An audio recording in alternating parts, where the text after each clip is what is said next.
Picture this: medieval Europe around the 15th century. You're a peasant who spent your life working the fields, and now, on your deathbed, you're terrified. Not of death itself, but of what comes after.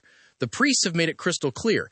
Every sin you've committed is a stain on your soul, and you're going to pay for it in purgatory. Years, decades, maybe centuries of suffering await you. Unless, of course, you can pay your way out. This is where the genius, or perhaps the audacity, of the Catholic Church comes into play. They took something completely abstract, completely spiritual, and turned it into a transaction. Your sins became debts, your soul became collateral, and salvation, well, that became a product with a price tag. The mechanism was brilliantly simple. The Church possessed what they called the treasury of merit, an infinite stockpile of spiritual credit earned by Christ in the saints. Think of it as a cosmic bank account overflowing with good deeds. And the Pope, he held the keys to this vault.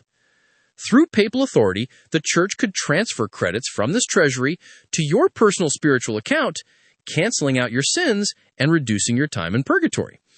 But here's where it gets really interesting. They didn't just offer this as charity, they monetized it. They created indulgences, essentially receipts that proved you'd purchased forgiveness.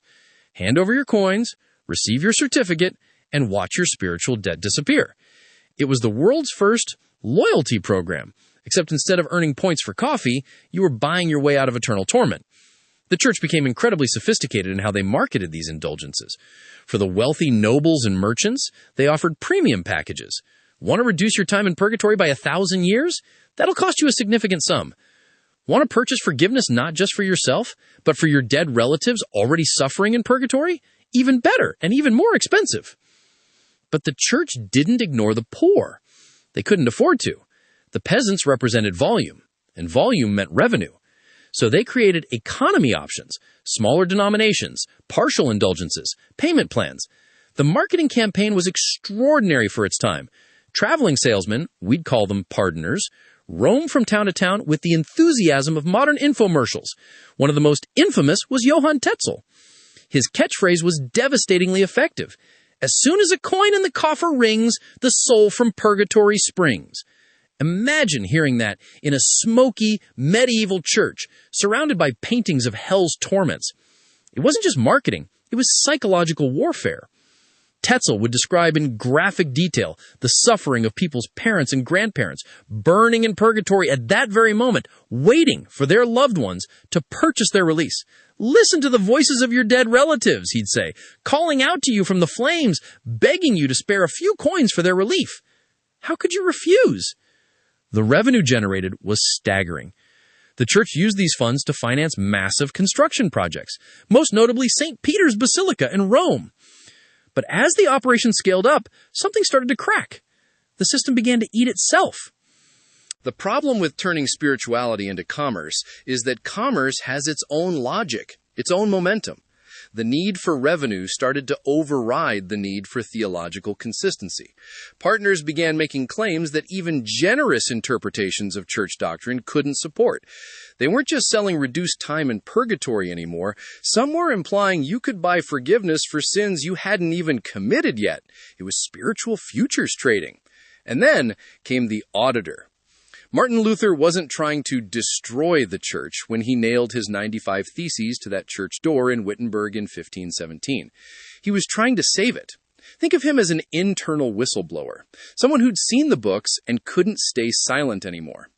Luther's complaints were specific and damning. He pointed out that the Pope, if he truly had the power to release souls from purgatory, should do it out of love, not for money. He questioned why the richest institution in Europe needed coins from the poorest peasants to build a basilica. He exposed the theological inconsistencies, the scriptural contradictions, the sheer greed that had corrupted the system. What's fascinating is that Luther's critique was essentially a financial audit dressed in theological language. He was asking the same questions any skeptical investor would ask. Where's the accountability? Who's benefiting? Is this operation legitimate, or is it a scam? The Church's response was to double down, to defend the system rather than reform it. And that decision fractured Western Christianity forever. The Reformation wasn't just about theology. It was about trust. When an institution commodifies something sacred and then gets caught prioritizing profit over principle, the legitimacy collapse is catastrophic and often irreversible. Now, here's the uncomfortable question. Are we really so different today? Look around at the modern economy. We're surrounded by institutions selling us variations of the same product the medieval church offered. Peace of mind in the face of uncertainty and fear. Insurance companies have perfected this model. They've identified every anxiety you have, your health, your home, your car, your life, and they've created products that promise protection. Pay your premium, receive your policy, and sleep better at night knowing you're covered. Sound familiar? The parallels are striking. Both systems monetize fear. Both offer intangible reassurance in exchange for tangible payment. Both rely on the gap between present anxiety and future uncertainty. And both are fundamentally built on information asymmetry. The seller knows the odds in the fine print. The buyer just knows they're scared. Think about cybersecurity companies. They've turned digital fear into a booming industry. Every week brings news of another data breach, another hack, another vulnerability. And conveniently, there's always a company ready to sell you protection. Or consider the wellness industry. It's taken our fear of illness, aging, and death and created an entire economy around it. Supplements that promise longevity. Treatments that claim to reverse aging. The language has changed, but the transaction remains the same. Give us money and we'll ease your existential dread. What makes this especially insidious is that, unlike medieval indulgences, many of these modern products provide real value. Insurance does pay out. Antivirus software does block threats. But that kernel of legitimacy makes it harder to see when the system tips from service to exploitation, when the fear-mongering becomes more important than the protection. The real question isn't whether these systems are identical to medieval indulgences. They're not. The question is whether we've learned the fundamental lesson from that historical disaster. What happens when the profit motive overwhelms the stated purpose?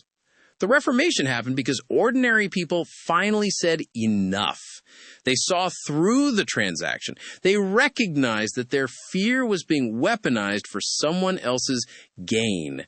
They demanded something more authentic, more accountable, more aligned with the original purpose. Maybe we're overdue for a similar reckoning.